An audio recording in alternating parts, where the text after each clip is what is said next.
Okay, so I'm David, and I'm a postdoc in Smita's lab who'll be talking after me. So today, Smita will be talking about various projects that are going on in her lab that are all revolve around manifold learning on big biological data and with an emphasis on single-cell data. So generally, we use two kinds of tools to do manifold learning. One is we use graphs and graph signal processing, and the other is deep learning. And I think Smita is going to talk about both those approaches. But for this primer, I wanted to focus on graphs and graph signal processing and talk a little bit about some of the mathematical concepts of graphs and how we use them.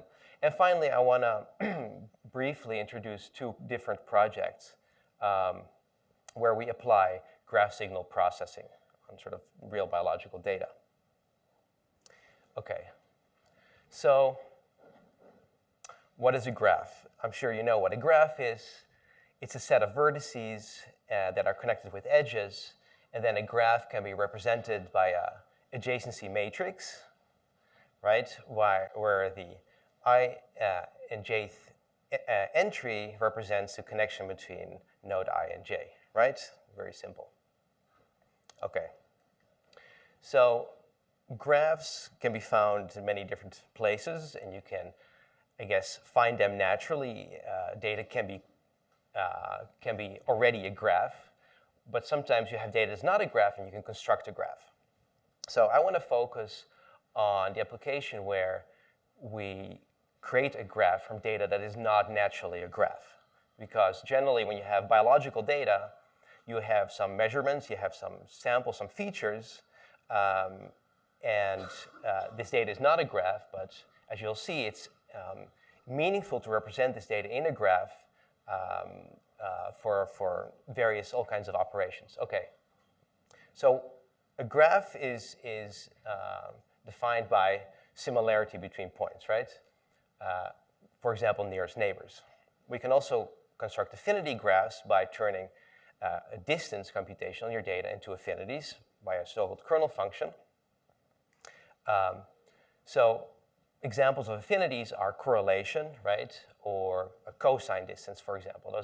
Those are ways to construct affinities between data points. But more generally, if you want to construct affinities in an affinity matrix, you can use something that is called a kernel function. A kernel takes in a distance and turns it into an affinity. And there's many kinds of kernels. One sort of popular kernel that we use a lot is a Gaussian kernel that measures sort of local affinity. Okay. So just to give you an example to visualize this, we have a distance matrix here. And we can turn that using a Gaussian kernel, which takes parameter sigma as the bandwidth, so how localized is it, to turn these distances into affinities, right? And this we can consider to be our graph of connections between nodes, of course, weighted connections.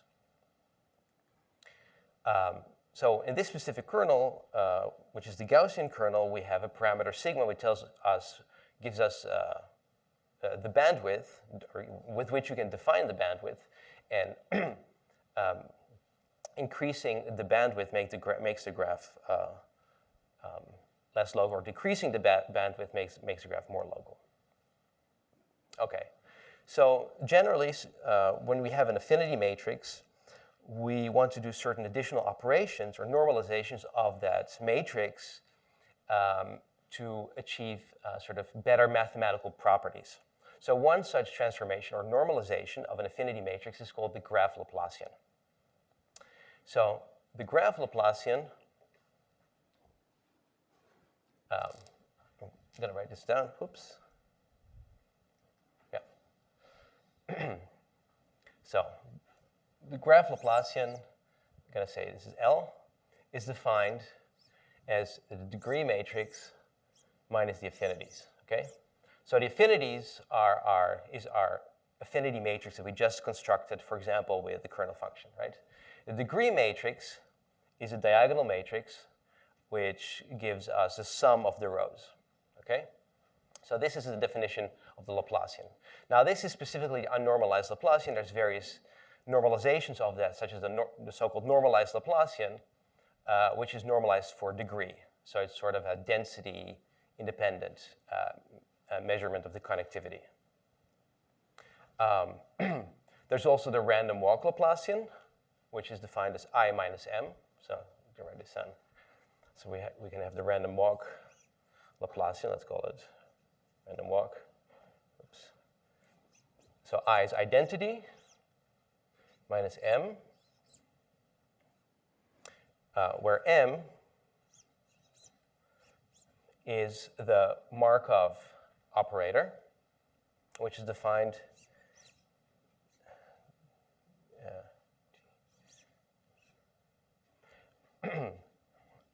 like this. So what this means is that we're normalizing the affinity matrix. We're dividing each row by the degrees by the sum. What this means is that each row in this matrix, in this Markov matrix, sums up to 1. Each row is a probability distribution.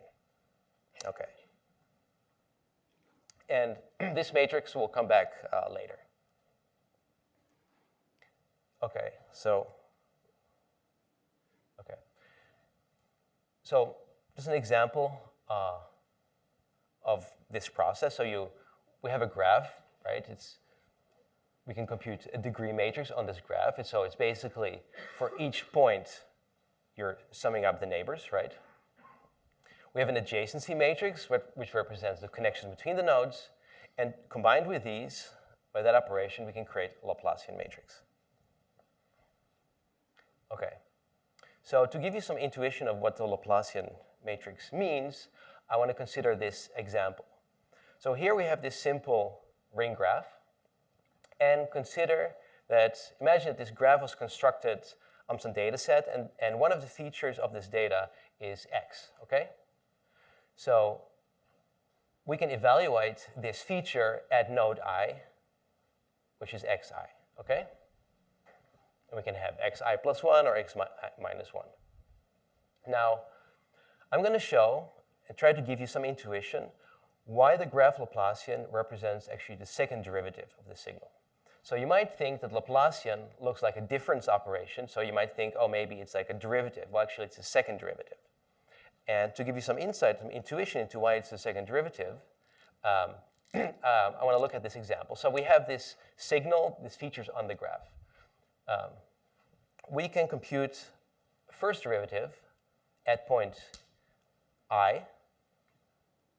We're taking the difference between xi and I minus 1. So we take the difference between the two. Now we have a derivative between those points. We can do the same for another point. We can look at the derivative here, okay? So xi plus 1 minus xi, right? Very simple. And now we can construct a second derivative. So we take this derivative minus that derivative, and what we get is this. So we get xi plus 1 minus 2 xi plus xi minus 1. Okay. So you can see that the second derivative includes 2 times the value at the node itself plus the neighbors. Okay. Now, if we look at the graph Laplacian, so here we have an adjacency matrix. Here we have the Laplacian, so degree matrix minus adjacency matrix. Just to make things a little bit easier, we're going to take the negative value of that. So we're going to do the reverse. We're going to do adjacency minus degrees, which looks like this. So you can see that on the diagonal, we have minus the degrees, minus 2 times the neighbors, right? Minus degrees. Plus we have both neighbors, right? Which is exactly what the second derivative showed. So there exist more rigorous mathematical proofs why the Laplacian is a second derivative, but I hope that with this example you get some intuition of why the Laplacian shows a second derivative. Okay, so now it turns out that we can use the Laplacian, which gives us a second derivative, to compute smoothness at points or smoothness in a graph with respect to a signal. Okay, so why is that? So the Laplacian gives us a second derivative. So consider now x as a signal on the graph. We have our Laplacian times that signal evaluates the second derivative at each point of x. X is a vector, okay? So this gives us a second derivative at each point. Now we can turn that into a single number by left multiplying it by the signal, so x transpose, and now we get a weighted average of the second derivative. So now we have one value of that graph of the Laplacian with respect to the signal. So this measures the overall second derivative of this signal on the graph. Okay, so why does that mean this is measure smoothness? So to understand this, let's consider this example. So remember the Laplacian measures second derivative. So second derivative is also a way of measuring curvature, right? Because second derivative is change of the slope, and change of the slope is curvature.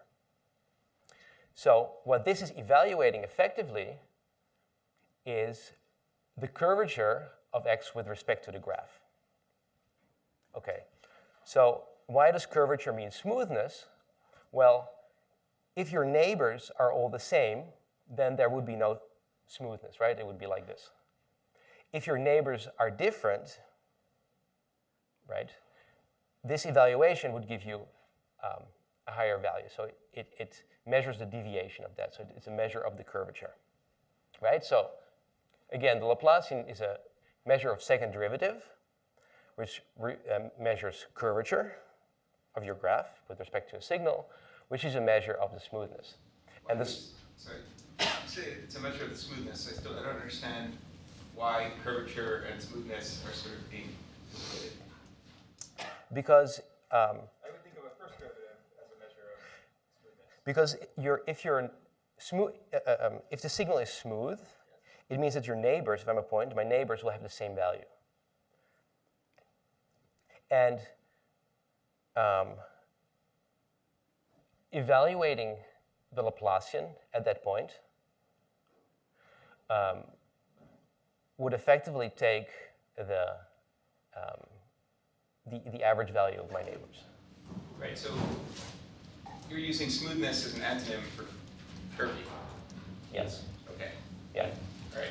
Yeah, So I guess yeah. it's a little, I guess the reason I was confused is we think about the smooth context, like the continuous context. Yeah. I'm perfectly happy to think of x squared as a smooth function. Yeah. It's also in this terminology, this process, the quadratic form he showed, it's often called Laplacian smoothing or smoothing regularizations, so just keeping with the terminology of the field. Right, okay. But really you can see it like as a point, do you have the same value as your neighbors? So your neighbors are defined by the graph by L. Right. The values are defined by X, which is the signal, right? So if you have the same signal as your neighbors, that's smooth, right? If it's a different value, it's not smooth. And that's what this thing is evaluating effectively. Okay, so actually, this is evaluating it at each point, and with this, you get it for the whole graph. Okay. So is that like average curvature over the? Yes, a weighted average, right? Because it's weighted by the values. But yeah, exactly.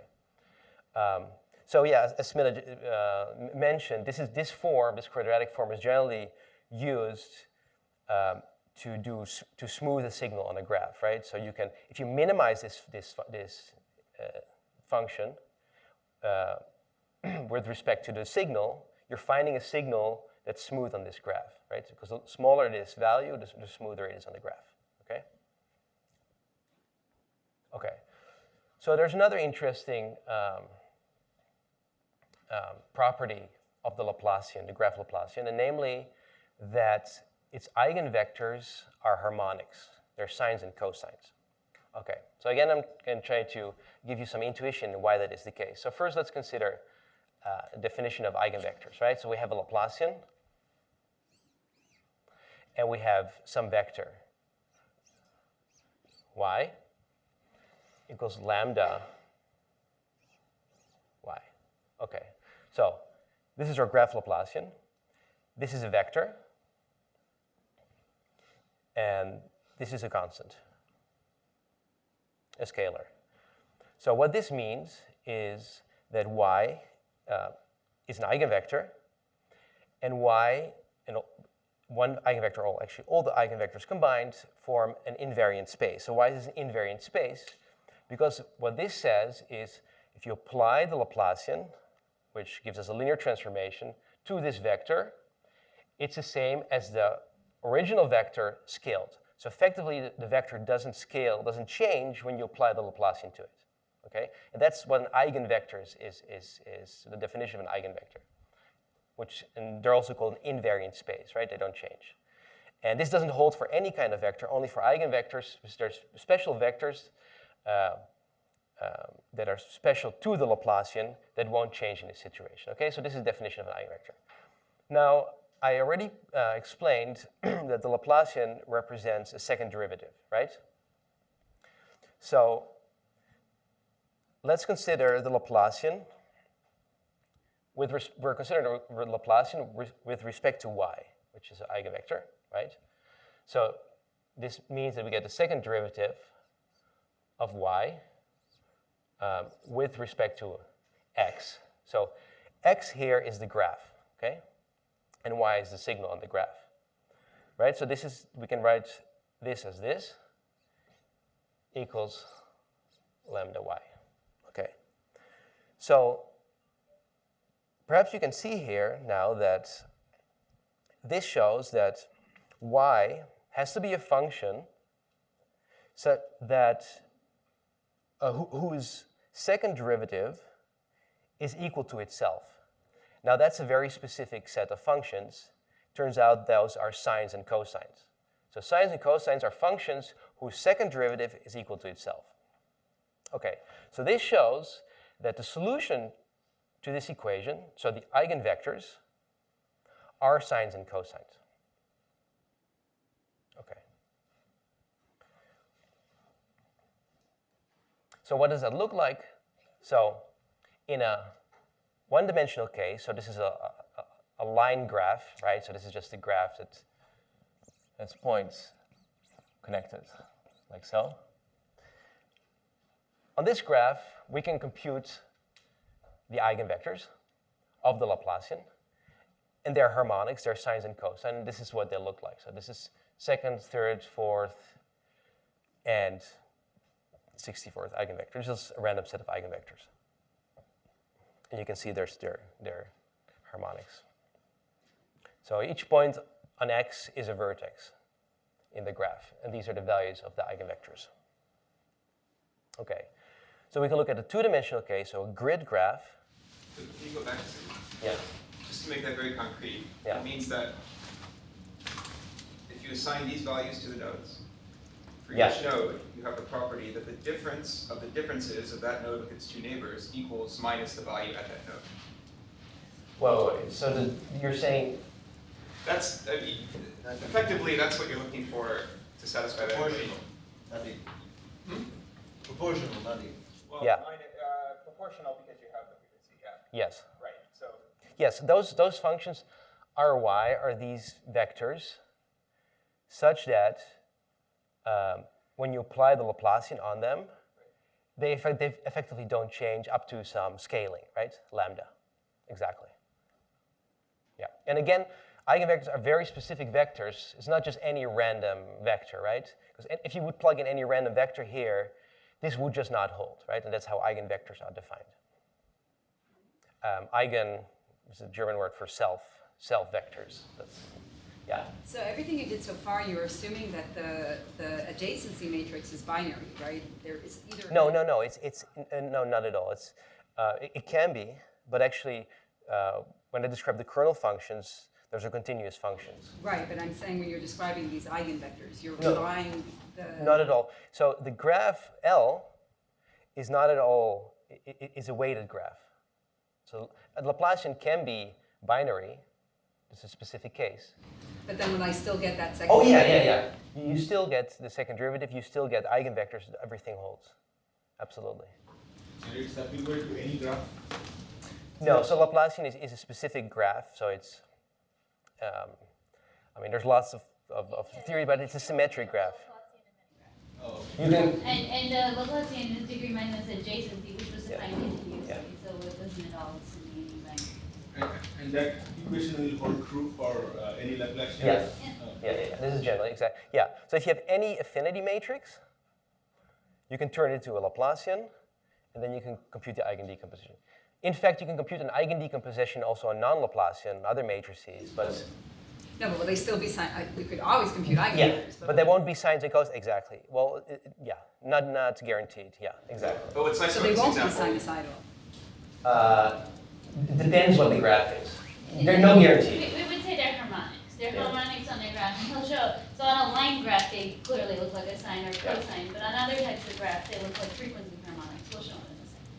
Yeah. what's nice about this example is you see very explicitly the infinite limit recovering continuous calculus, right? Like there's this line graph, you're Right. only getting the first so many harmonics Yeah, because if you you have had finitely many infinitely nodes, but many as you go to points. infinity, you're just Exactly. getting exactly Yeah. what you would expect. In practice, you only have as many eigenvectors as there are nodes, right?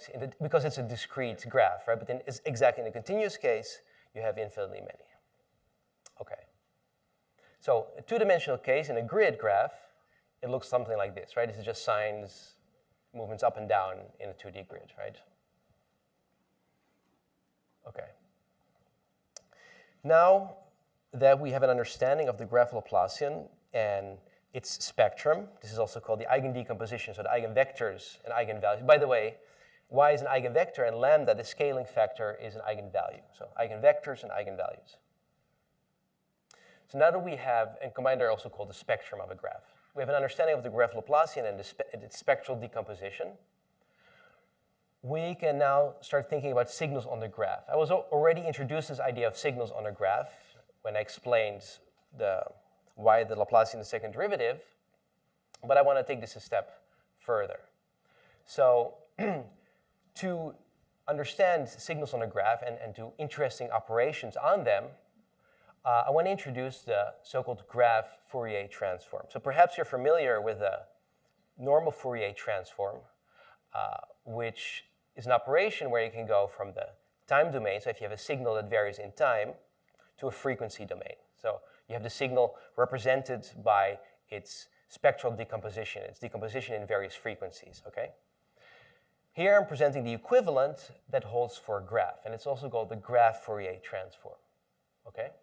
So the idea is that we have a graph, and we have its eigendecomposition, so we have its eigenvectors. So in this case, the eigenvectors are defined by U. Okay, so U is the set of eigenvectors. It's a matrix. And we have a signal on the graph F. Okay, so the graph here is in red, and the signal is in blue and black here. So blue is high, and black means a low value of that signal. So it's just a value at every point in the graph. Okay, that's a signal in the graph. So now we are in the so-called vertex domain, because we're considering a value of that signal at every point in the graph. What I'm going to do now is go to the spectral domain, or the graph spectral domain. Okay? To do that, we multiply the eigenvectors with the signal to obtain the graph spectral representation of that signal.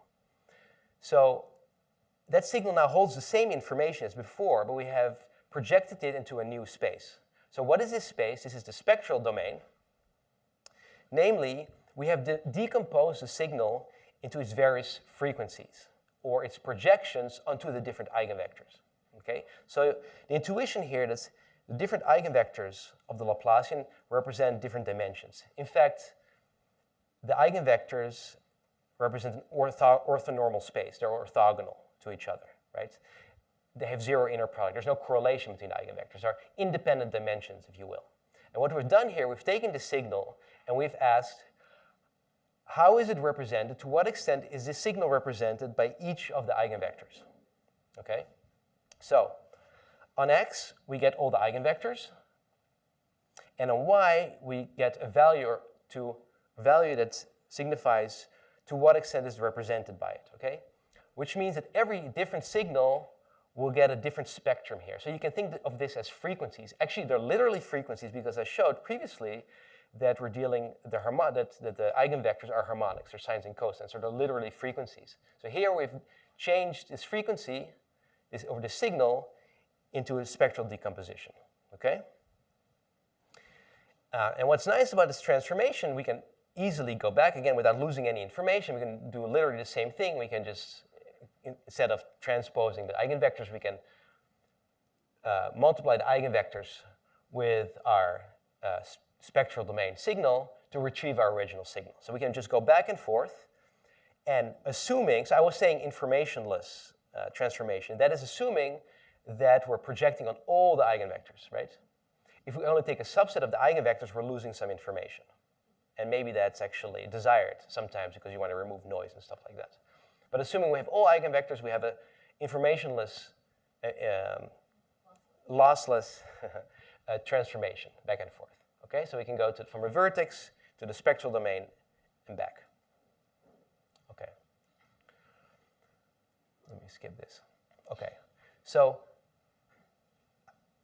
I was saying that different signals on the graph will have different spectral decompositions, right? Other way around is also true. The same signal, as is shown here, we have the same signal on different graphs will also have different spectral decompositions. Simply for the reason that different graphs have different spectra, they have different eigenvectors, right? So there's a different space, different dimensions that the signal projects on. Okay.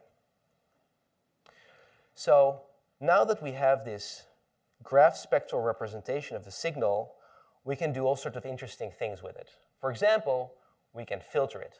So this is actually an example of normal Fourier transform and filtering, where you have a signal, or sort of the classical Fourier filtering, where you have a signal in time. Via the Fourier transform, represent that signal in the frequency domain. So here you have 4 frequencies. You can apply a filter to that frequency domain by removing certain frequencies, so very high or very low frequencies or something like that, or I guess here is very high frequencies.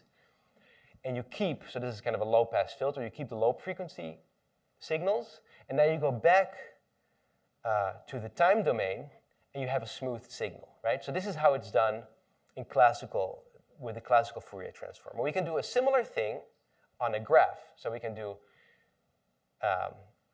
graph filtering to change our signal, to filter our signal, remove noise and stuff like that. Okay, so let's say we want to filter the signal. So one obvious filter to use is a low pass filter. So low pass literally means low frequencies pass through, high frequencies don't. High frequencies are generally associated with noise, right? And noise is something generally undesirable.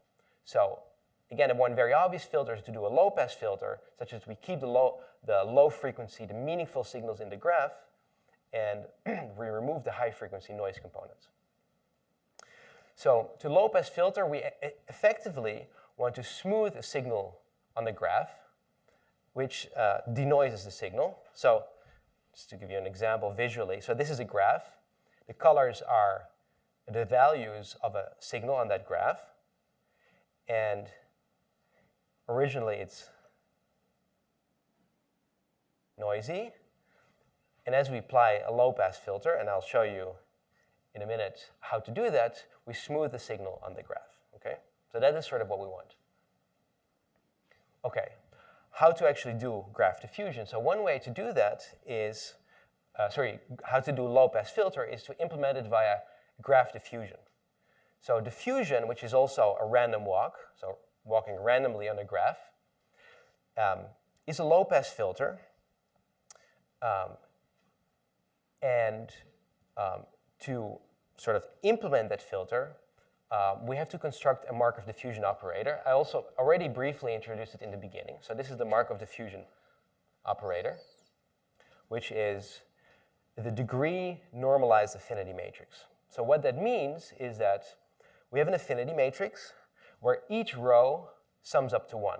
In other words, each row represents a probability distribution in this case, a distribution of walking to your neighbors. So for each point, each row in the graph, you have probabilities of walking to any of your neighbors. It has to sum up to 1 because you always have to make some step. You have to walk to any of your neighbors, okay? So now we have this Markov diffusion operator, and we can use it to actually diffuse on the graph. And we can do that by simply taking powers of the graph. So we have M, our diffusion operator. So we can raise it to the power t, which achieves a t-step walk. The new matrix that we get, if you do m to the power t, is another Markov affinity matrix, except at each entry between node I and j, instead of a probability of walking to your neighbor, it's a probability of walking to that point in a t-step walk, in t steps, right? So now, effectively, what this does, instead of considering immediate neighbors, you're considering neighbors that are a certain walk away, right? So we're literally walking off the graph. So if we sort of draw a graph here, let's say, nodes, more nodes, etc. That perhaps this node has these neighbors, okay, these are its neighbors. But now we do a step of diffusion, a step of walk, and now suddenly these points are also its neighbors, its effective neighbors, right? Okay, so we're extending the neighborhood of a point, but we're doing it on the graph. We're walking on the graph. Okay. So what's interesting about powering the Markov matrix is that actually we don't have to power the Markov matrix itself, even though sometimes you want to do that because it's actually computationally faster. But powering the Markov matrix is actually equivalent to powering its eigenvalues. So because the Markov matrix is actually not symmetric, because the Markov normalization makes it actually asymmetric, that means, I won't go into all the details, it means that it has left and right eigenvectors. So it has two sets of eigenvectors. So let's call these U and V. So the eigendecomposition of the Markov matrix can be represented by U as V. So, yeah, okay. So U are the left and V are the right eigenvectors.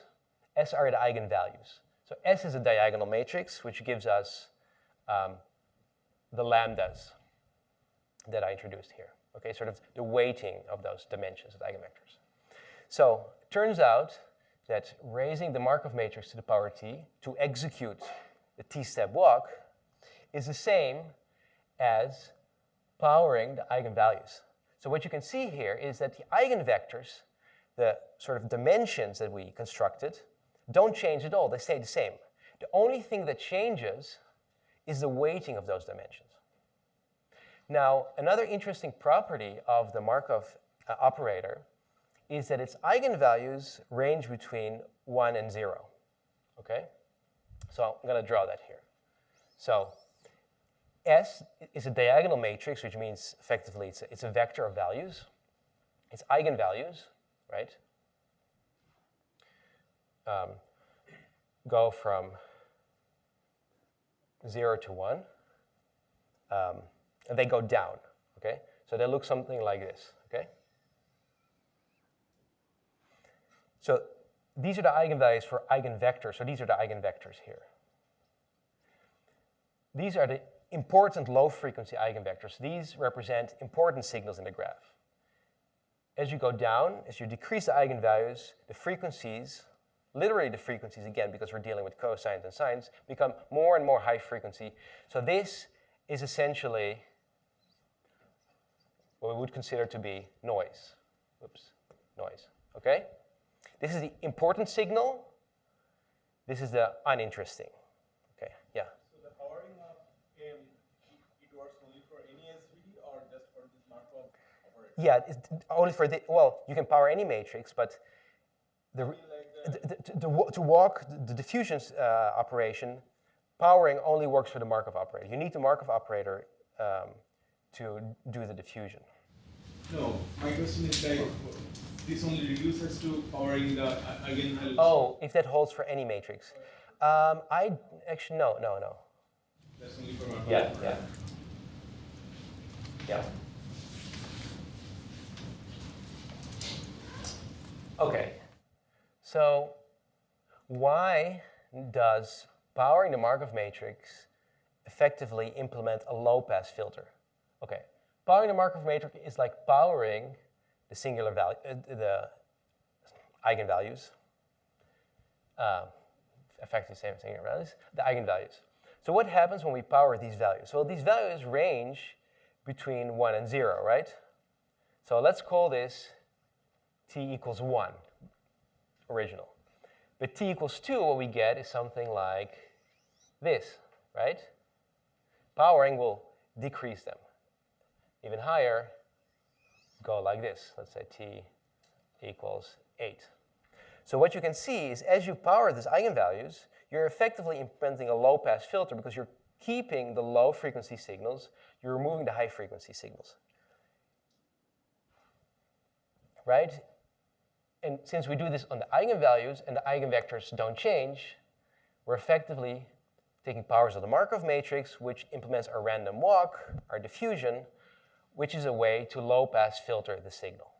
And that's how we get a denoised low-pass filtered signal. Okay. I showed this on the whiteboard. Let's skip this. Okay.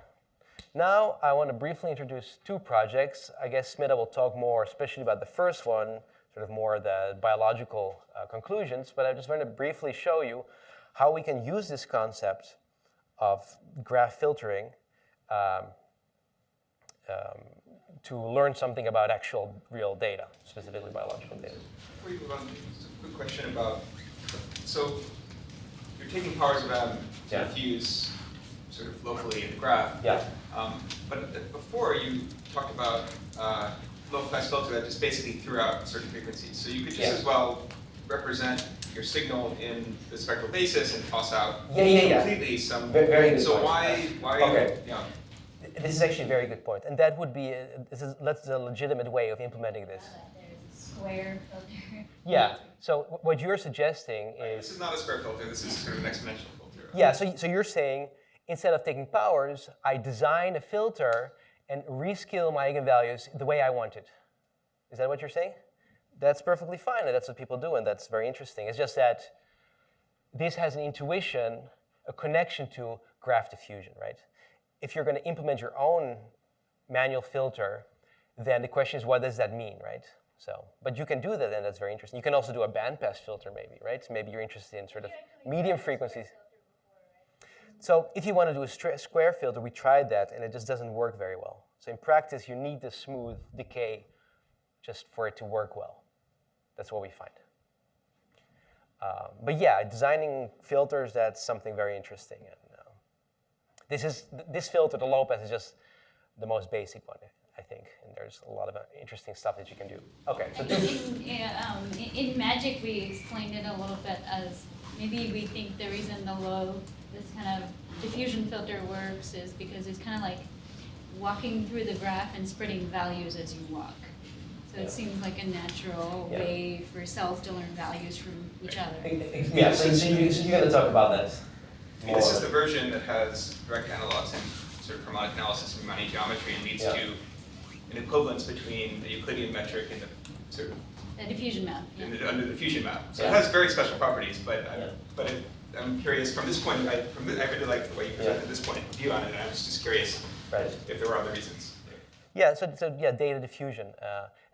So literally, we thought of this because we wanted to fix a very specific problem, and this is a nice bridge to the project that I want to present here briefly, Magic. So in Magic, we were dealing with single-cell RNA sequencing data. For those who worked with it know how noisy it is, and there's a specific kind of noise which is called dropout. We only measure like a small fraction of the transcriptome per cell, like something like 10%. Most of the values are missing.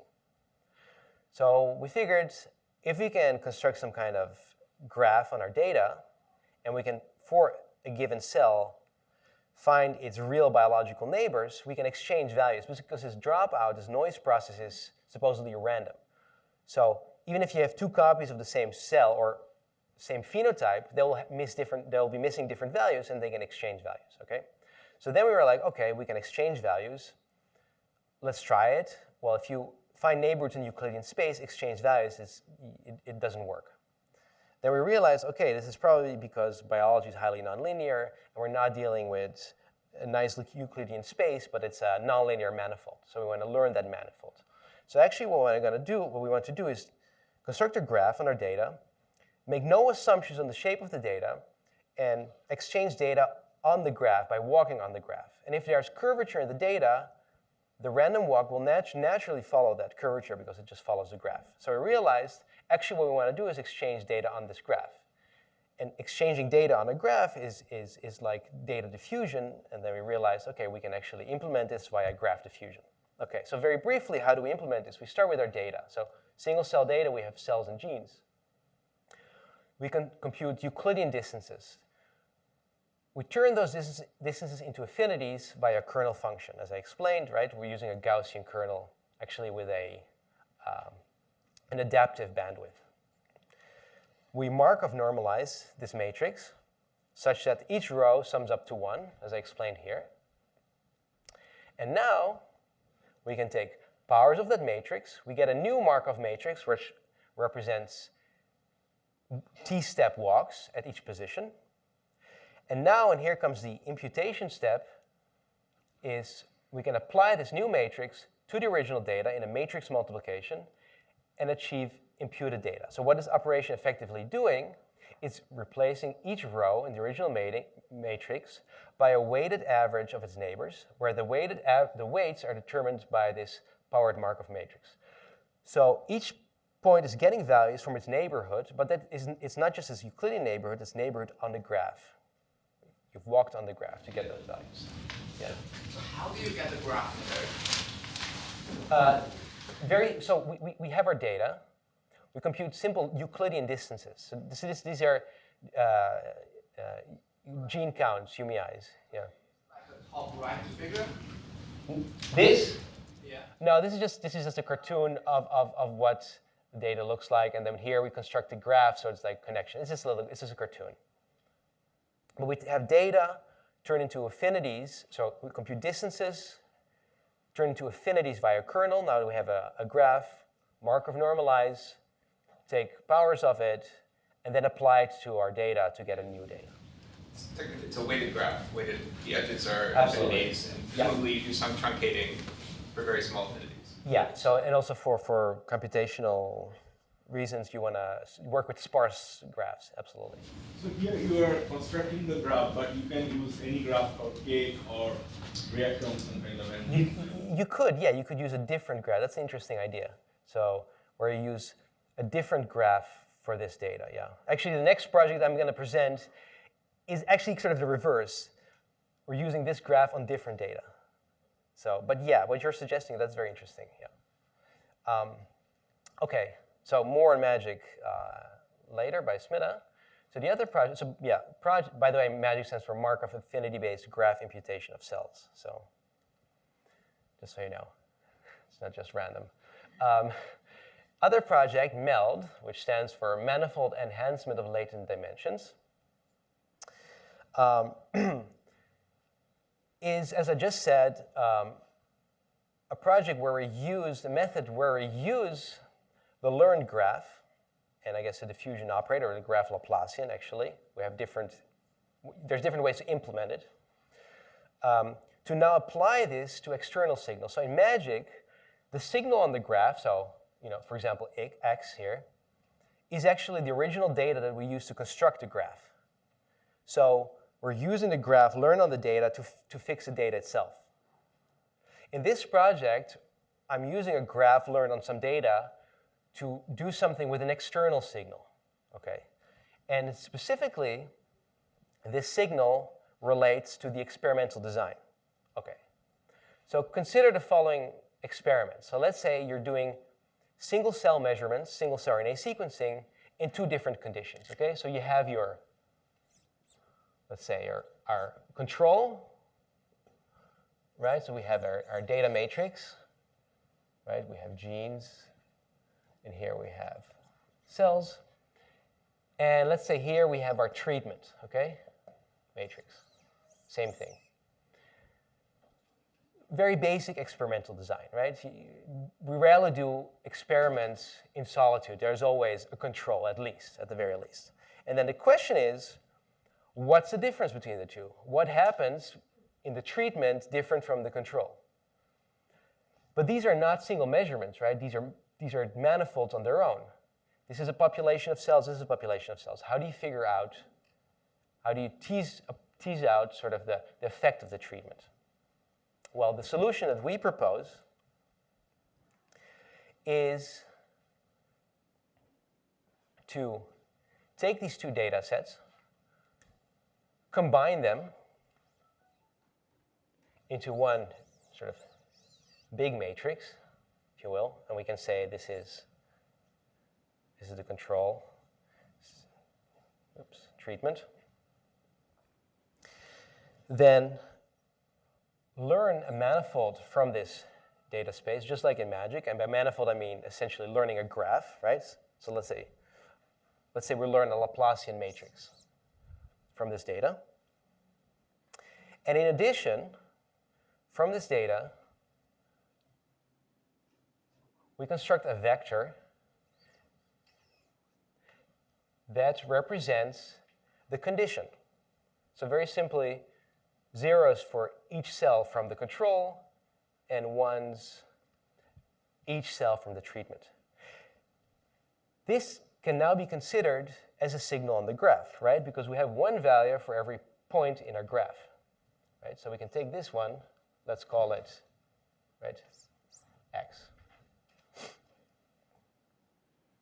And now the idea is to filter this signal, this external signal, on the graph that we constructed on the data. Okay, so why do we want to do that?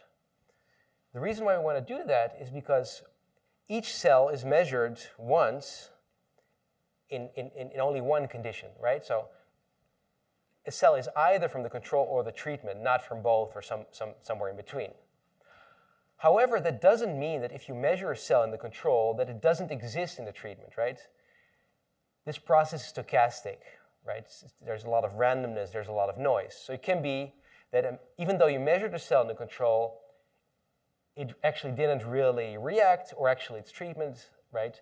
It doesn't give you the complete story. Also, having only two experimental labels really limits the way you can analyze the data, because you can only look at two conditions, really. So we're using graph signal processing, the way actually I explained it here, by considering the signal on the graph. This measures curvature or smoothness. We want to make this signal smooth on the graph, so we're minimizing this value. And now our signal, which is our experimental labels, becomes smooth on the graph. Effectively, what that means, we're interpolating it on the graph. So this is a representation. So we have our data, we have our condition labels, we have our graph manifold. Each cell comes from one condition. After smoothing it on the graph, each point, each cell, has now a continuous value that gives you a score rather than a category, a discrete label. So what does this score mean? Essentially, it means how likely, I mean, there's different interpretations depending on what your labels are. But in this case, you can consider it to be some kind of likelihood that the cell comes from one condition or the other. Okay, so why is that useful? Well, what we've done, we've effectively increased the resolution of our experiment. We only did two measurements. We did control and our treatment, but now suddenly every cell comes from a new condition, as if every cell we measured in a different treatment. And we get that completely for free. So what that visually sort of looks like, we have our data. So imagine on the y-axis we have some gene expression. So normally you would look like it added like this. We have two conditions and there's some change. Our MELD dimension, our MELD score, continuous vector, gives us a unique value on the x-axis for each cell. So we can now observe trends, for example, with respect to genes in much higher resolution. We can even see certain trends that you just couldn't see at all in the raw data. So for example, an up-down trend, right? When you only have 2 conditions, you cannot see up-down because you need at least 3 conditions to see that. But we've constructed those conditions and we can see up-down trends. Another thing we can now do is color our embedding. In this case, we use PHATE. Smita will talk about this, and color the embedding by our MELD score and sort of identify interesting cell types. Because in this case, if the MELD score is somewhere in between, it means that that phenotype didn't really react to the condition. If it's very low, it means that phenotype is very unique to the control. If the value is very high, it's very unique to the treatment. So we have a way to get for each cell a score in how it reacted to our experiment. So a quick example, this is some published data of TCR stimulation of Jurkat cells. So 2 measurements, unstimulated and stimulated. And you can see here each point, each cell, comes either from unstimulated or stimulated condition. After MELD, each cell gets a unique score. In this case, we can sort of interpret that as an activation score. If the score is low, it means the cell didn't get, or the cell, this phenotype didn't get activated. If it's high, it get very much activated.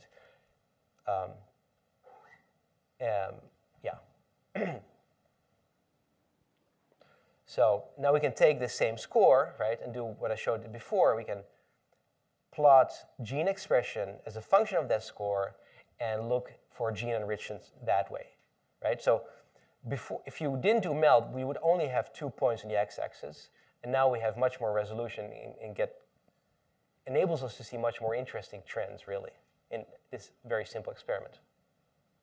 And finally, we can use MELD to uncover actually time in our data. So perhaps you've heard of certain pseudo-time algorithms that find certain axes in your data. This is not pseudo-time, this is actual time, because we've actually measured in different time points. In this case, these are human embryonic stem cells that we grew as embryoid bodies, so sort of in an organoid structure.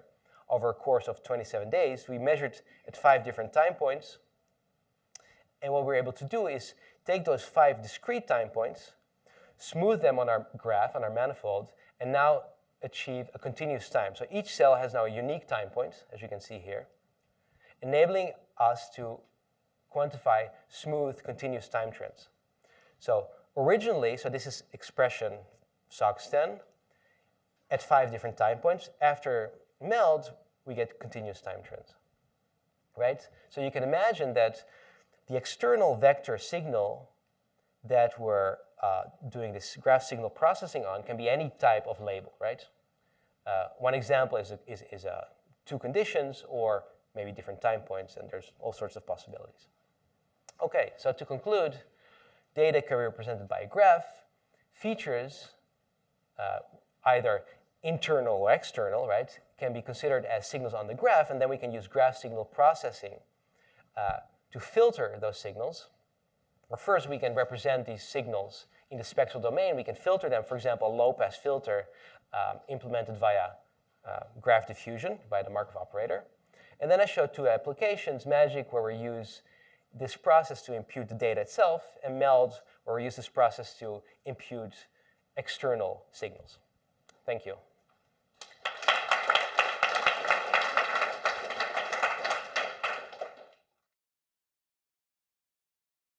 So as Dylan said, I entered this world of high-dimensional biological big data when I switched from working on electronic circuits at IBM to working on sort of biological circuits and biological things when I started my postdoc in Columbia.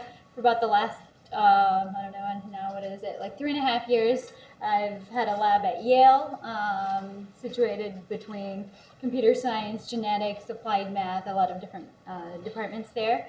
So what we basically do in my lab is really try to understand data, big data in general, but also cellular data or single cell data, which is mainly the application that I'll be talking about today, using some of these manifold learning techniques that David gave us insight into. So the motivation for us to understand what data looks like is especially comes from the biomedical world, where the most recent types of technologies that have been developed yield very high dimensional data. So you can imagine, for example, your RNA sequencing or mass cytometry data, where you have protein dimensions or thousands of gene dimensions, very high throughput. So there's even data sets with millions of cells. Later in the talk, I'll talk about a data set with 20 million cells that we had to analyze. And the thing about cells is actually they're all their own individual entity. So they're actually each different from one another. So there's a lot of heterogeneity, and a lot of understanding this data is how to organize this heterogeneity in a way that can make sense and can be described interpretably, for example, to biologists. And so what are the challenges involved? So the challenges are more numerous, I would say, in biological data than some other data types, because of how much noise we have in biology, both in the measurements. So the noise could be anything from noise in the measurement device to sort of time-varying effects that you might not care about, like RNA bursting. There's a lot of sparsity in the data. Even though there's so much of it, there's a lot of it missing. So as David mentioned, single-cell RNA sequencing, for example, only captures about 5 to 10% of the transcripts in your cell, so the rest are missing. There's a lot of nonlinearity going on in biology. The way molecules talk and interact with each other can sometimes be switch-like, always capped. So a lot of linear assumptions don't hold. And the sheer scale of it, while it should be allowing us to learn a lot about biology, also puts forth computational challenges and computational problems. So the basic questions we have are, how do we really look at these large, high-dimensional, very noisy data sets and make sense of them? And so some technologies that you guys probably already work with, as I said, is single cells or mass cytometry, but there's also other technologies like gut microbiome, for example, or Hi-C, which has hundreds of thousands of genomic locations that are profiled, and single cell ATAC-seq, and many others that keep coming. And so what's common in these data sets is that they're very high dimensional, but something that makes them more tractable is that despite the fact that the measurement space or the variables measured ambiently could seem high dimensional, the intrinsic structure, we believe, can be modeled as lying on a much lower dimensional manifold. And this has worked out for us in producing practical results. So we think this assumption actually works to some extent. So what that means is that even though you have many genes that you've measured, that there's informational redundancy between these genes because they're coordinating with each other to produce output. And this makes it so that the cell types and states that you're profiling are actually constrained. So the real data can look like a lower dimensional manifold that's embedded within this high dimensional space. And because of the high degree of heterogeneity between cells, as I mentioned, each cell is its own entity, you have each cell, the cellular state space is occupied by the cells. So you can learn this manifold because there's some degree of smoothness due to the variability, cell-to-cell variability that you have. So basically, the idea of the manifold is that this data has this intrinsically low-dimensional shape, and learning about this shape and describing it in various ways will enable the understanding of this data. So how do you learn this low-dimensional manifold of the data? In our lab, we've generally been doing it with two kinds of methods. One is graph signal processing that David talked about, and the other is deep learning. And it turns out that the basic idea is that the data has intrinsically low nonlinear dimensions, so you need some form of nonlinear dimensionality reduction, which graph signals can produce, or you can learn with deep networks that have nonlinear activations. So just to review for those of you who weren't here, using a graph-based method, how we would learn it is you have something like an affinity graph here where you're connecting cells. These data points you can think of as representing cells to their neighbors, and this is a localized connection where you don't connect far things, because if you connect far things, you might mess up in how you go. So based on these local connections, you more or less take a walk through the graph. And as you take a walk through this graph, you learn the dimensions of the graph. And this is the motivation behind the Markov normalized matrix, which is a random walk matrix. And powering this matrix helps you hone in on the main directions of the manifold. And as David mentioned, powering this matrix gives you some sort of low-pass filter that emphasizes the low-frequency eigenvectors of this data set, which are the main intrinsic nonlinear dimensions of the data. So how can you deal, I mean, I understand the idea of taking small local steps, but couldn't it be that in one part of the graph has very fine structure and high density, and you can take small steps and everything is great, but then in another part of the graph, it's sparse, and if you take those small steps, you will lose all sight of what the manifold is. Yeah, you're exactly right. So we use an adaptive kernel. So in Locally some, adaptive yeah, kernel. locally adaptive kernel. So the size of the small step depends on the local size of the data. That's right. And in fact, most of the time we prefer to do that because what we're trying to learn is the geometry of the manifold rather than small fluctuations in density, which could be variable from sample to sample. So you do want to be invariant a little bit to density along the manifold while learning the shape of the manifold. I mean, and also, I mean, is there an assumption of kind of homogeneity of the dimensions? Because even the measuring distances in the same kind of units in different dimensions. Yeah, you're right. You could measure distance. You can measure Mahalanobis distances, or something like that. You can measure something like a covariance-corrected local distance, like a Mahalanobis distance, or something like that. You can use this process using any kind of variability, but as it turns out, just to find very local neighbors, actually KNN or Euclidean distance work fine because we localize it to some point. And then the diffusion is forgiving of what you started out as your neighbors because you walk through the manifold. So basically, the random walk is akin to a diffusion, and the diffusion, so the eigenvectors of this process will hone in, as David mentioned, on the main directions of the manifold. And so the first project where we used this was called MAGIC, which David briefly explained, but I'll explain a little bit more how it applies the ideas that David presented to practical results that can be used in biology. So the main idea, practical utility of MAGIC is that we basically either sort of denoise the values on the cells, and in cases where there was dropout, rectify the dropout by having cells learn values from their neighbors, more or less, during this diffusion process, while retaining their individual identity because they're in a unique position on the manifold. So the gist of the problem is that your data can be thought of as a large matrix of cells versus genes. And if this is what your gene and cell count look like, what you're actually getting is this. You're getting a very subsampled, undercounted, dropped out version of this. So how do you fill this in?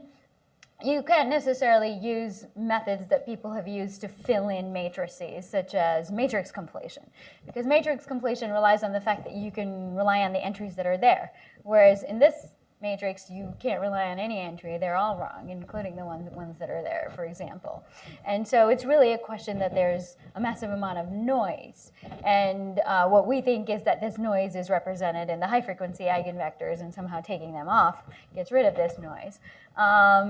Among other things, this can be really problematic in single-cell RNA sequencing is because the reason why you might think you measure so many dimensions is to understand the relationship between these different genes and to understand the gene regulatory network, which single-cell samples can help you perhaps regress. But actually, as it turns out, that's exactly what I wanted to do.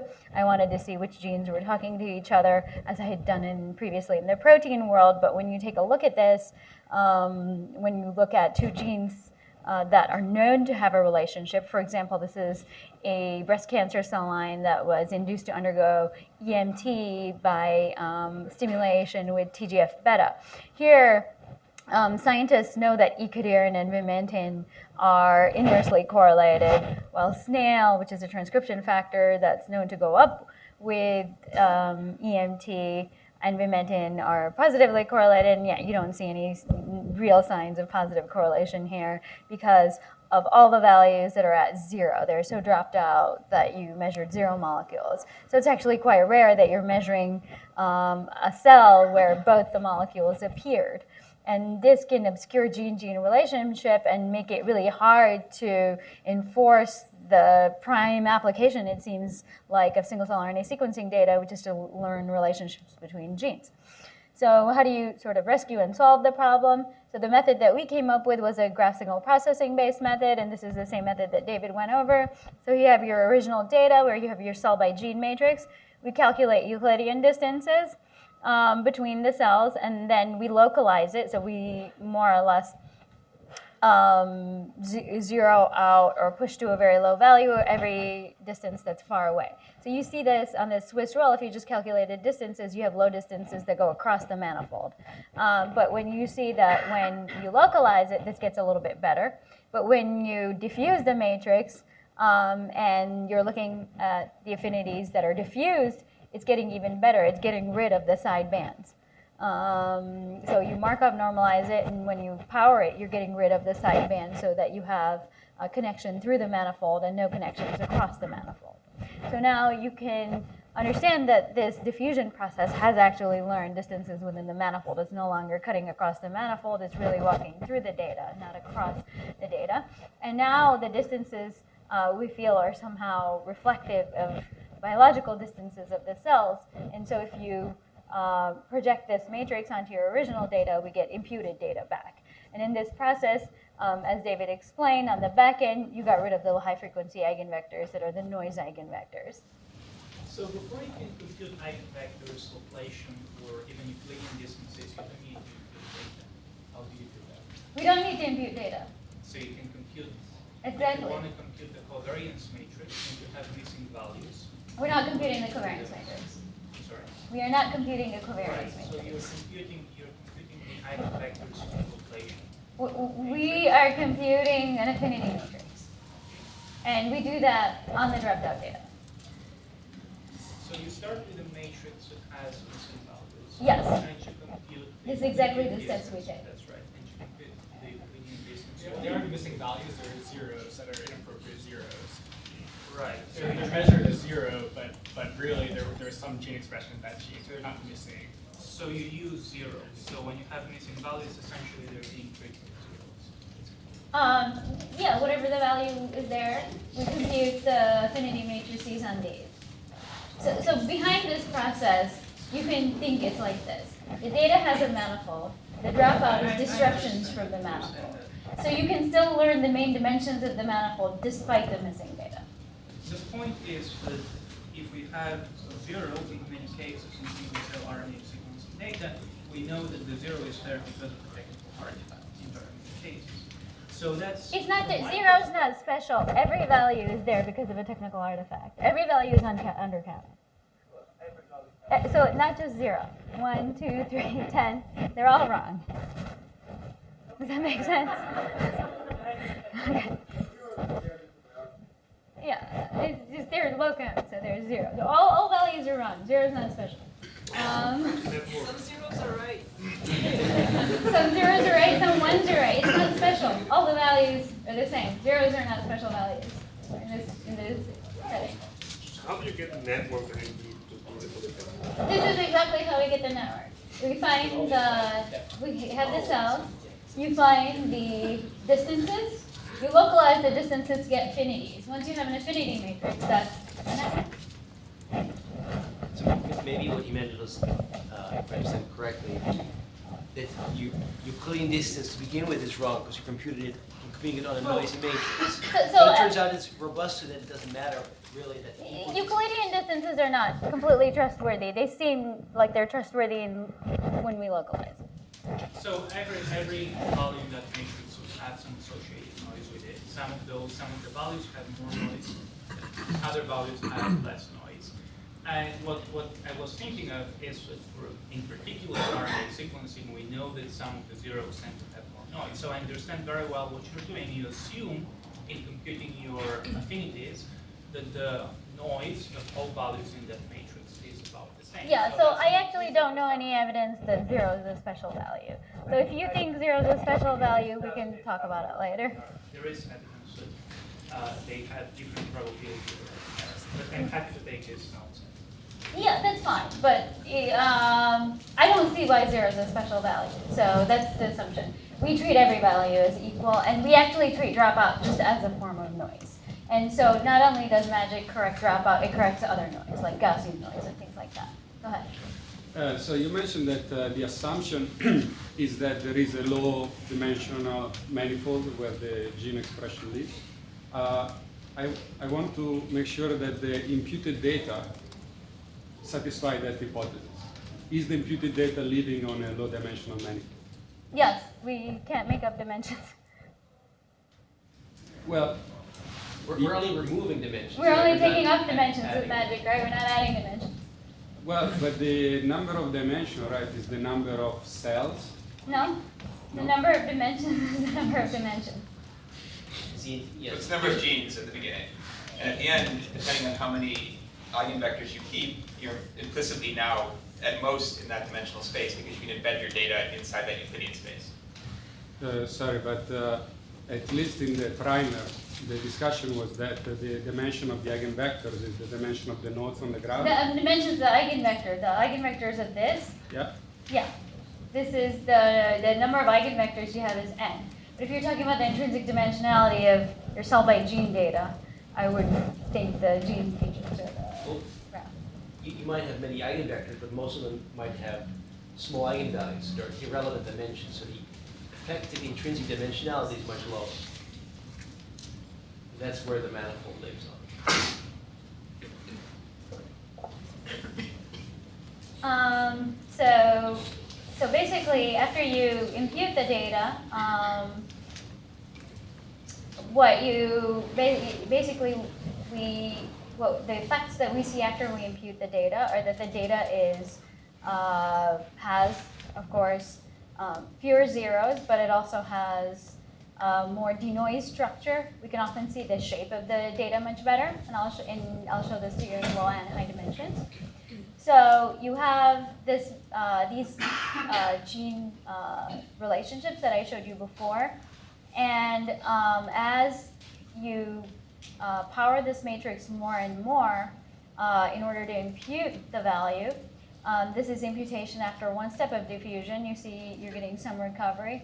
After 2 steps, 3 steps, and so on and so forth, you see that there's less noise, the so-called dropout is going away, and you're restoring these relationships to the nonlinear dimensions that they have. So we wanted to test if we're imputing things sort of sanely.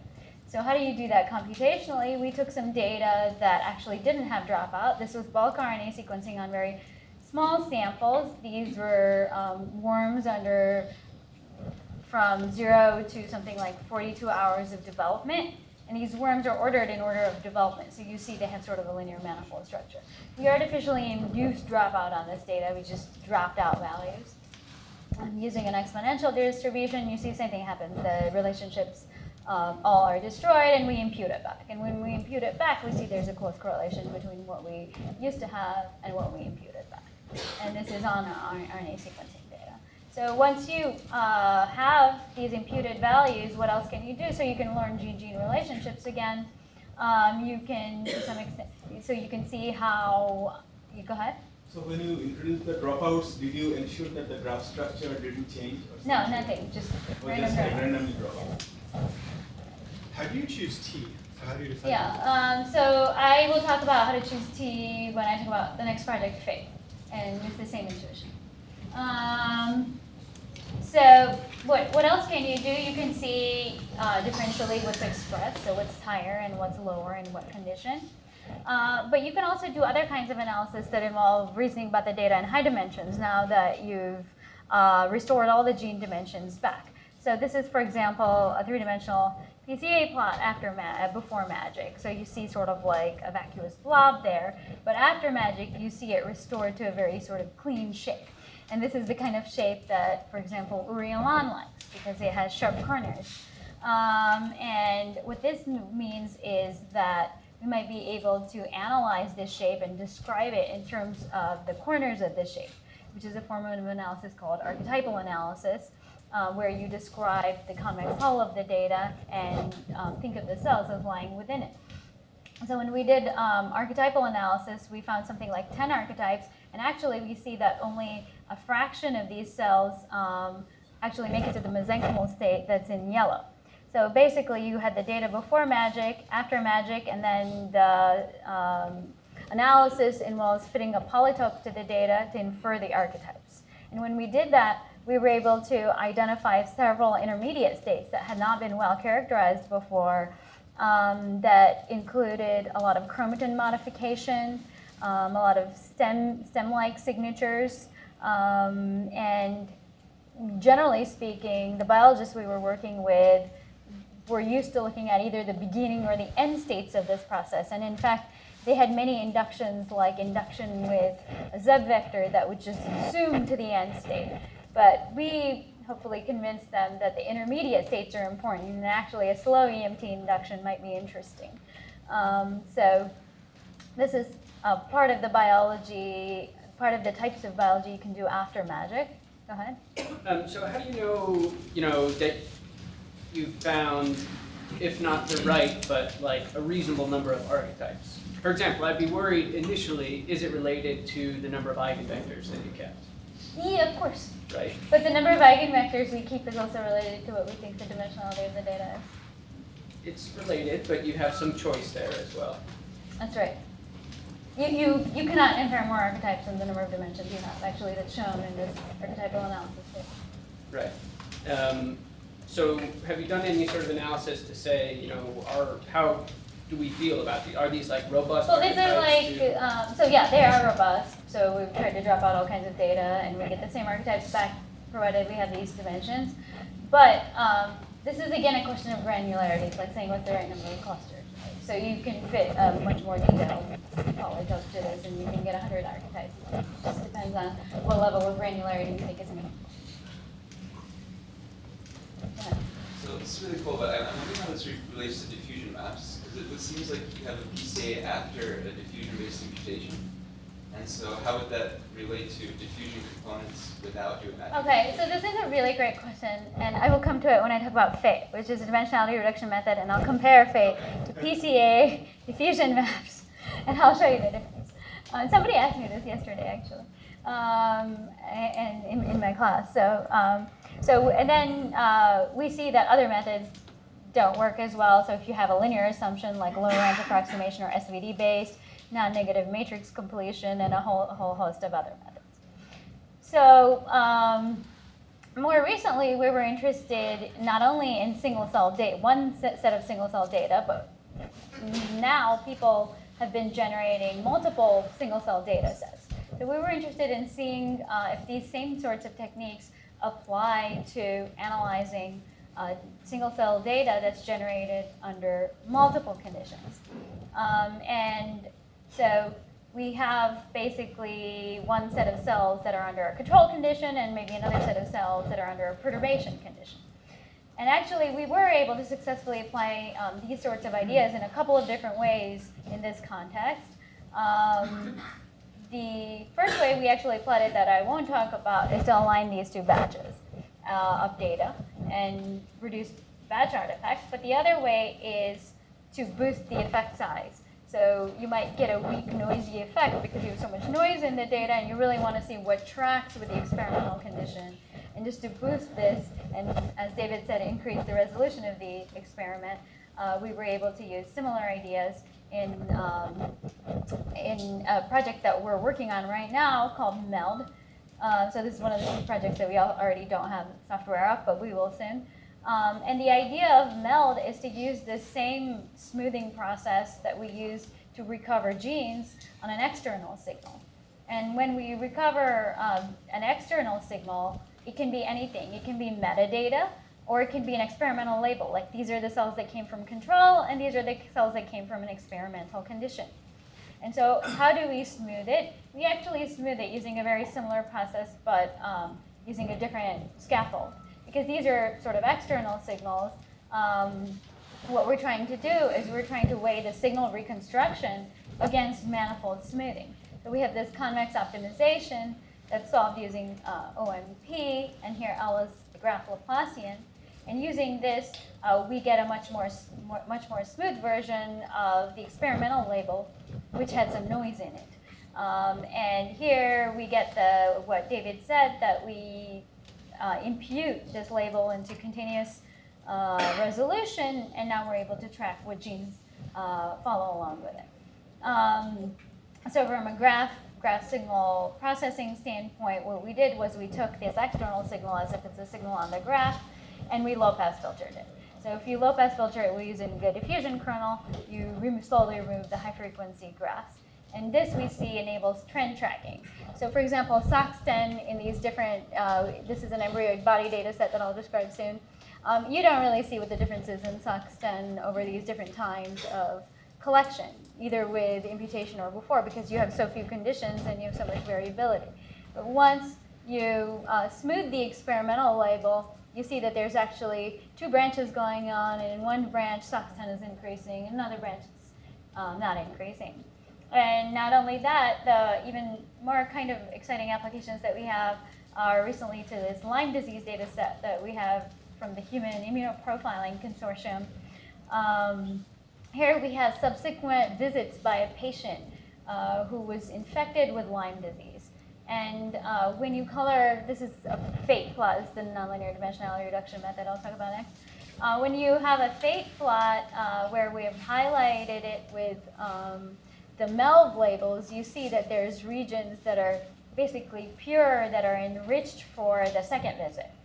So if they're enriched for the second visit, what we then do is we do a spectrogram clustering on the frequencies here, time-windowed frequencies, and we get specific cells. So if you zoom in on the T cell compartment, we see that in the second visit, there's specific kinds of Tregs that appear, and specific kinds of memory cells that are upregulated in the second visit. So you can track patients as time goes on to see what kinds of populations are rising and falling through these subsequent changes using MELD. So basically, we've so far seen that we're able to recover a lot about both intrinsic signals that were measured and extrinsic signals from perhaps metadata or other data types using these manifold learning approaches. But one thing that we wanted to do was actually look at these data sets correctly in high dimensions. And that was a really good question by you. Is PCA the right way to look at it? And probably not, as we think. So we were interested in seeing that if these new dimensions that we had uncovered will somehow give us a way to look at these dimensions better. So this motivated us also to come up with a visualization method that we call PHATE that we're pretty excited about. The idea of PHATE is that it's actually some sort of metric-preserving dimensionality reduction algorithm that emphasizes continuous structure. So here I'll show you some of the problems with the existing dimensionality reduction methods to begin with. So here we have artificial tree that we actually drew, and then we added noise and rotated it into high dimensions. And I'll also show it on real data that was generated from an embryoid body differentiation system where you had human embryonic stem cells, and they started differentiating into various lineages over 27 days. Sorry, is the mic still working? Here at the back? Could be louder. It's still connected. Oh, I think it's because the movement of the sweater or something. Okay, I'll try to keep it there. So on this embryoid body data set, I'll show it in a minute, but the artificial tree data set, where we added noise to this tree and rotated it into, I think it was 100 dimensions, what you see with PCA is that it retains something of a global structure, but it misses local structure. tSNE, which is a very popular algorithm in the field, only keeps local structure, but sort of feels free to shatter data or move global objects around in whatever way it wants. So it's not very good at detecting what it globally looks like. It keeps local relationships together. And we wanted to avoid both of these effects with PHATE. So now on the embryoid body data, I'll also compare it to diffusion maps. And so here, this is a differentiating data set that starts with the red cells. And you see on subsequent days when we measure it, we're getting more and more cell types that accumulate. So when you see it with PCA, PCA actually gives you a global view of the data. Diffusion maps actually don't. And the reason is because each diffusion dimension tracks one trajectory in the data, roughly speaking. So if you wanted to look at all the trajectories in the data, you have to look at all the diffusion components. So as it turns out, diffusion maps are better to color by than to actually visualize. Because you get a very simplified looking structure that it's only emphasizing two trajectories in two dimensions in diffusion maps, and you see that there. So we wanted something of the information preserving nature of PCA with the ability to keep trajectories like diffusion maps.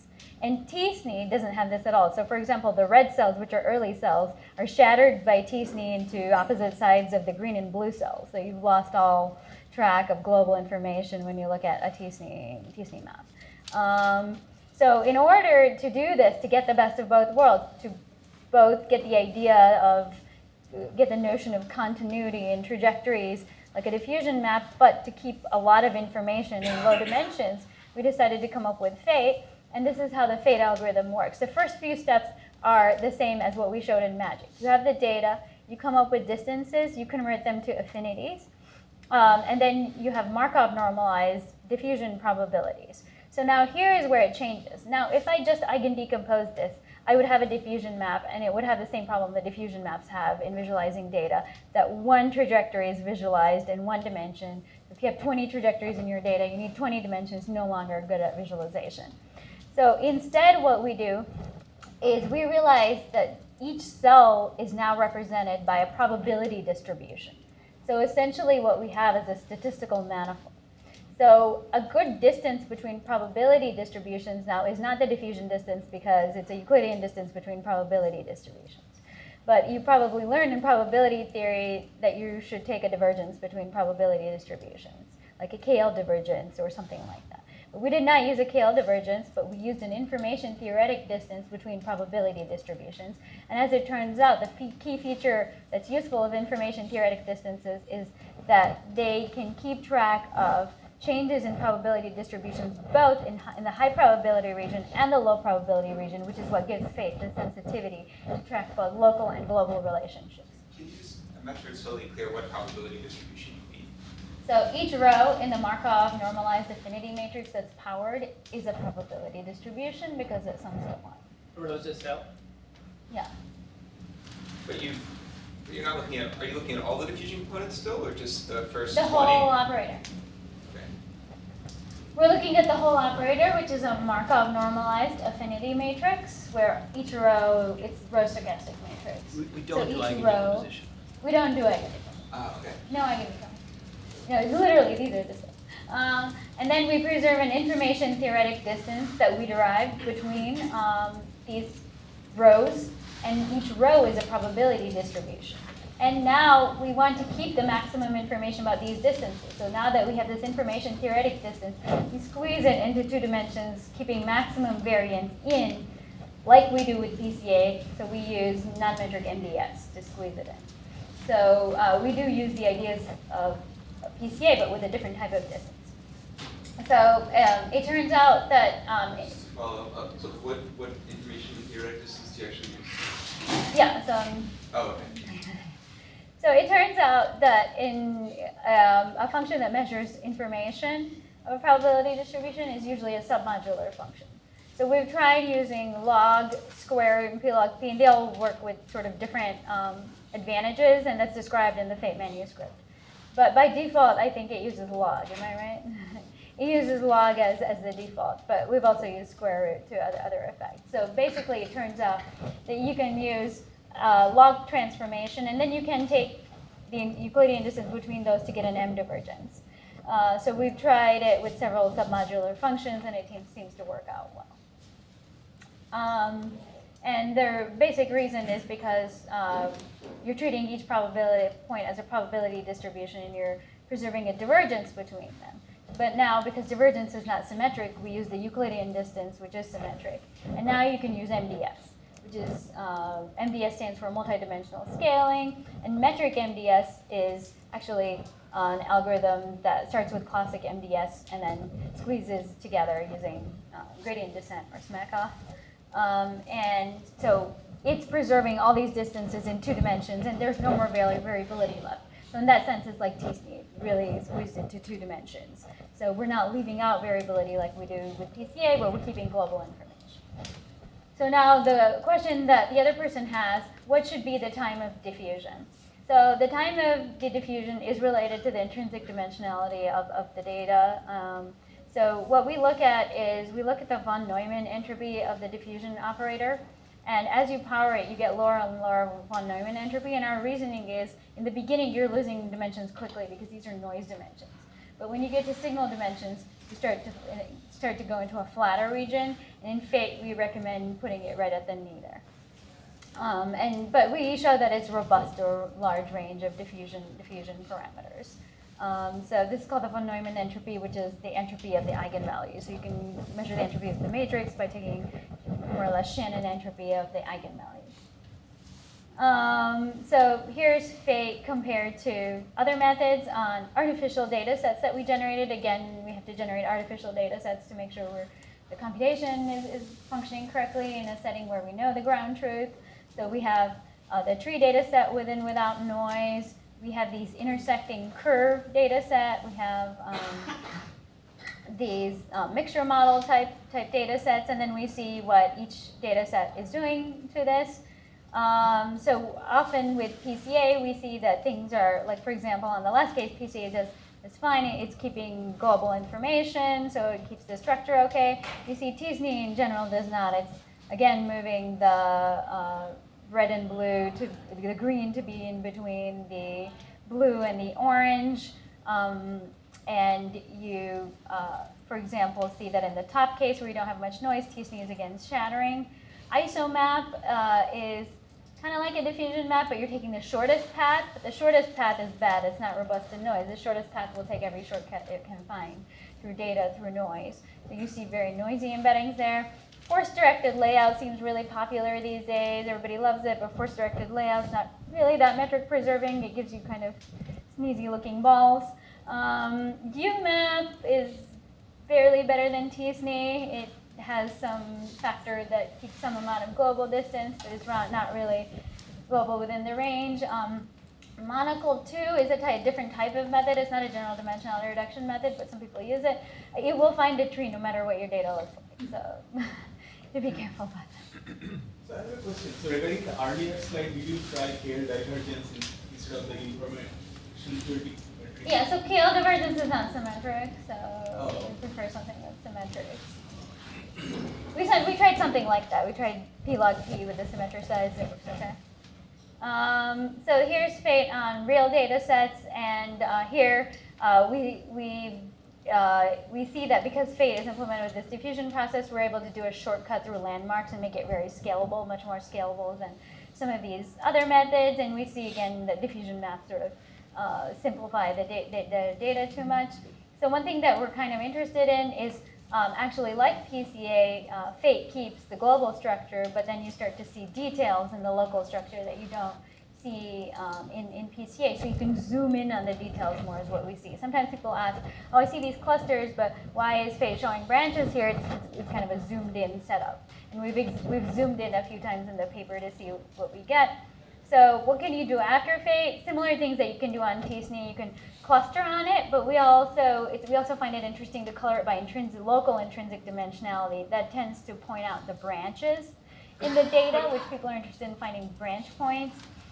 And then you can divide your data set into regions of analysis. One thing that we did with this data was we identified different genes that correspond to these different settings, and we were able to visualize them on the data to find, and then the stem cell biologist we were working with was able to derive these using basically visualization of our 20 favorite genes on a 3-dimensional PHATE embedding.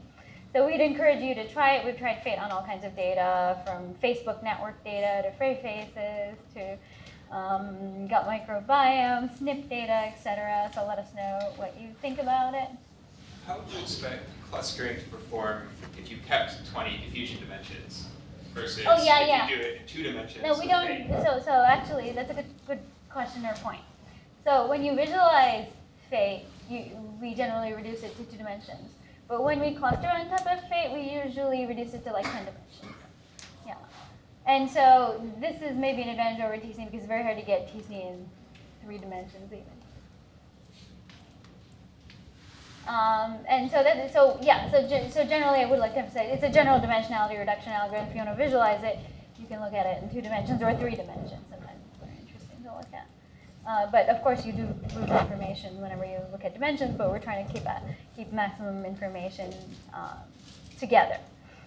So now that I've gone through sort of the uses that manifold learning had, so far, there's many of them that are being developed in my lab right now. So imputation, denoising, recovery of gene relationships, and visualization. You might wonder if graph signal processing is necessarily the only way to do it. As it turns out, it can be made pretty fast.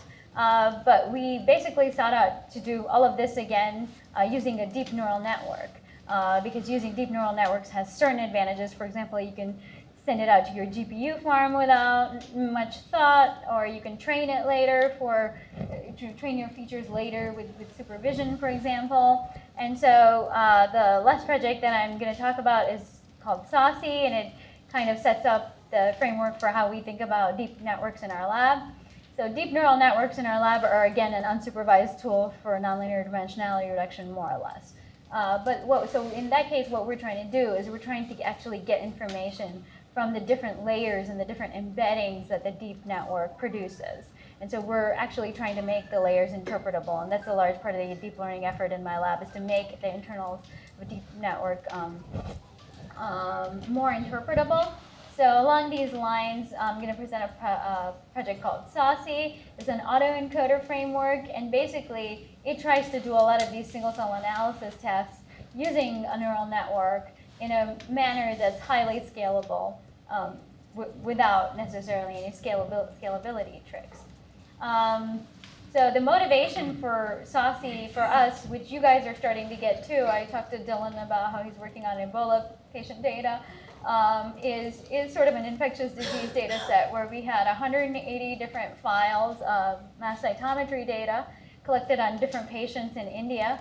And you want to understand the differences between these patients, but these patients are no longer sort of like one simple data point. That each patient is a collection of single-cell data, hundreds of thousands of cells. And how do you compare patients on the basis of hundreds of thousands of cells? Still unclear, and we're working on some methods for doing that. So the basic idea of SAUCIE is you can put in every patient's data set, and this is the data set that was 20 million cells, and basically this data is so big that it doesn't necessarily scale to run tSNE or so many of these other methods on it. So we want the neural network really to do all the single cell analysis tasks here. So the SAUCIE framework actually denoises this data, batch corrects it, also visualizes it, as well as automatically clusters the data without the need to call an external clustering algorithm. And this is all done via the layers of this deep neural network. So there's many layers, so each layer does a different task. And the main idea here is the framework is based on an autoencoder. An autoencoder is just a neural network that's creating its input at the output, but it can't just pass the input to the output because it has a bottleneck layer that restricts the amount of information that flows. So it's forced to actually come up with a good nonlinear dimensionality reduction of the data in this layer. But you can constrain these layers in different ways so that you can get it to perform these different tasks, basically by adding different regularizations or penalties to your loss function. So in SAUCIE, we've explored a couple of different very interesting, what we think are very interesting regularizations. So we have a regularization called the information dimension regularization in one of the layers of the decoder that more or less allows us to read off clusters from that layer. So that layer comes up with sort of a digital encoding that says this is the cluster this data is in. And we use another regularization that had been used in a different context before called a mean maximal discrepancy regularization to align between the different batches. So each patient was measured on a different day by a different patient and then shipped over from India all the way to New Haven. So there was a lot of stuff going on along the way. So we want to correct for these effects. And this is actually how it looked before correction. They're totally disparate. With the no regularization, and the MMD regularization helps us join it together. So I'll just go over these briefly. So for visualization purposes, what we see is we can come up with a two-dimensional bottleneck. And the bottleneck will visualize it based on how you put in the other penalties. So if you put in other penalties, another penalty that sort of clusters at that visualization layer will show sort of a clustering structure to it. So you can sort of replicate something like in between tSNE and PCA, depending on how much of the reconstruction penalty you emphasize versus the clustering penalty, but it comes out for free. You just read off the middle layer when you've bottlenecked it to 2 dimensions. So you can run the neural network with a 2-dimensional bottleneck to get that. So, and for other purposes, you can increase the size of the middle layer. But the representation for clustering comes from a different layer. It usually comes from a bigger layer, usually actually a fan-out layer. And the idea here is that you have some layer, and it turns out we moved this to the decoder layer, that what you want is everything there to have more or less the same binary code. Even though before you binarize it, it actually has enough information to reconstruct that cell, you want to put a large part of where it is spatially and embedding in a digital code. So this code for this cluster could be 111. The code for this cluster could be 011, for example. And so we want these codes with some spacing to just read off the clusters. So the way we achieved that was actually very much inspired by when we worked on PHATE, we discovered von Neumann entropy. So we applied the same idea as von Neumann entropy to the activations. We treated the activations as probability, computed Shannon entropy. So high entropy activations in that layer would mean everything is sort of on to some middle level all the time. So all the nodes are activating for each data set. But we discouraged the neural network from doing that. We wanted to have low entropy, meaning we wanted to have some high values and a lot of low values. And when we do that, we get this very binarizable behavior. No regularization, the activations can all be whatever range and high. L1 regularization usually just prevents the very high activations and pushes everything down. The information dimension activation gives you a binarizable code. And then how do we binarize it? It turns out there's a long range here where we can binarize it safely and still get robust clustering. So we just binarize the read off of that layer in order to get the clustering to work. For the other interesting effect, and this is actually maybe what they're using SAUCIE for the most, people all over the immunology department, they're using it to correct batch effect in these large sample sizes. So the batch correction methods that are out there usually work on 2 files or something, not 180 different files. And the idea here is that where batch effects can make these 2 manifolds seem completely unaligned or even disjoint, like in this case. And basically, we're discouraging the neural network from paying attention to that by enforcing a mean maximal discrepancy penalty. The mean maximal discrepancy penalty, when you play it off against the reconstruction penalty, still wants to retain enough information to get the relative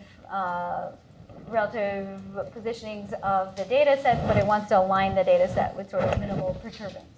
So after the MMD penalty, we see that this disjoint embedding starts to overlap, and now the overlap is meaningful because now it's organized by cell type rather than which patient was measured. So we encouraged it to get rid of some of this information. And then finally, the reconstruction. The reconstruction you basically get at the output layer again for free because you performed dimensionality reduction before you reconstructed it. This was actually shown, this denoising ability was shown in papers on denoising, but here this is shown through SAUCIE that we took these MNIST digits, we added salt and pepper noise, and it recovers from the salt and pepper noise, and it produces actually very magic-like results, which is very satisfying to us that it's actually learning a manifold, that they're somehow doing similar things. It's most like magic as compared to other imputation algorithms, which was interesting to us, and we show that in the bioarchive results. So then what can you do? So we have these gazillions of cells that come from many, many patients. We start to see interesting patterns. Now what we've done is we've completely unified the data and we've embedded it in a manifold. So we can just look at all the data together. We don't need to analyze separately and try to match the results or anything. It's just all one data set. If you just look at in this whole data set, the acutely infected patients versus the convalescent patients, you see that their manifold sort of shifts to look more like the healthy patient. But there's still a lot of differences between convalescent and healthy. And we think this is really interesting because dengue is one of those diseases that's worse the second time. And vaccinations don't work on it because it's known to actually induce an even more severe infection of a different type sometimes. So we're looking to see what's different between the convalescent and the acute patients. So now that we have one unified data set, we can just run clustering on it. So for example, in Phenograph, they cluster every patient, and then they have to match the clusters, and then they don't quite match, and then you have to meta-cluster, and I don't know, whatever that is. And so none of that. You don't have to do any of that. You have a unified data set. You just cluster. Once you cluster this, using the SAUCIE clusters, we can come out with the cell types you have and develop patient signatures. We found some very interesting patient signatures, for example, having to do a lot with gamma delta T cells, which had been reported a lot in Zika, but less in dengue. This might start to explain some of the reason why people in India apparently don't get so much Zika, because they've all had exposure to dengue, and so there's some connection between the pathologies of Zika and dengue. So now we can come up with these patient signatures in terms of these clusters, and now we can actually even draw a patient manifold on the basis of the histogram. So here we've used MMD distance just on the cluster proportions. And we see what the patient manifolds look like, which is the ultimate result we want, is to stratify the patients, but on the basis of their single cell data sets, taking heterogeneity into account. So this is also up on SAUCIE is also up on GitHub and bioRxiv if you'd like to read about it. Finally, I would like to show that so SAUCIE's, for data sets of this size, it's extremely scalable. And so we compared it against batch normalization methods, visualization methods, clustering methods, and basically the only method that seems comparable to that is randomized PCA, where you randomly project it down to dimensions, but that has a lot of problems with analysis. So that was just one of the neural network projects. We're trying to learn other things from neural networks. There's another project that David and others are working on called the transcoder. Actually, we have a different name for the transcoder now. It's a dynamic learning neural network. So it's kind of like an autoencoder, but it predicts the next state cell. So if you've got a PHATE trajectory, you could train it to go from one cell to the next cell to the next cell. Now, why would you want to do this? Again, our reason for learning neural network models is the embodiment itself. We want to look at the internal layers to see what logic we can learn of the differentiating process. So just in conclusion, I hope that we've both shown you that manifold learning enables a lot of useful functions. Also, in a multi-sample setting, it can enable manifold alignment and batch correction. And that manifolds can actually be learned pretty effectively also by neural networks. And so if you'd like to, this is just to acknowledge everybody in my lab. They do really great coding. They can think of a lot of ideas. They also cook really well. So they're very useful people, especially David. He's on the job market, so if anyone wants to snatch him, he's there. He's brilliant. And just to acknowledge everybody in my lab and all the collaborators at Yale that give me data and biological insight so that I can work on machine learning. And then if you want any of our stuff, it's all on GitHub. Most of it, besides MELD, is on GitHub. And all of the papers I talked about are on bioRxiv.